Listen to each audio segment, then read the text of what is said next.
And a new report released this week by the USDA shows that around 17 million households reported having trouble affording enough food in 2022.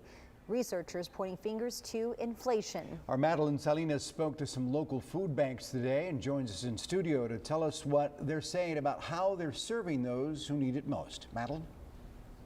Thanks, Rudy. For a while now, people may have been noticing just how expensive a trip to the grocery store has grown to be.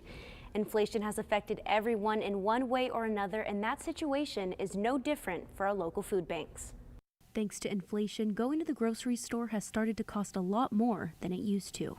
Families that have been independent and could make it until the end of the month, now they go to the grocery store and the money's gone and they're having to come to us at the end of the month and say, just help me until the next paycheck. Executive Director for the Coastal Bend Food Bank, B. Hansen, says the rise of food costs hasn't only affected those who need the help. She's noticed a significant difference in the amount of donations they used to receive from big companies.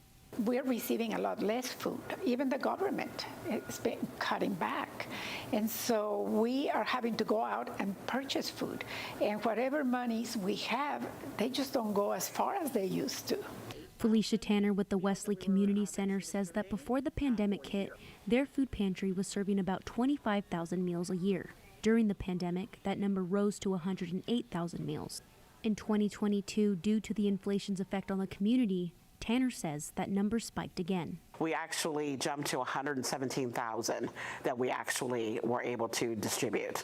And we've seen just a huge influx of people. Tanner says that some people make their way to the food pantry to get their hands on some of the more expensive grocery items like produce and meat that other food pantries may not have. And we're one of the few here within the city that actually have the distribution and the surplus coming from the retailers. People come to our food pantry because of that we know that we're able to help supplement that by giving out meat and produce.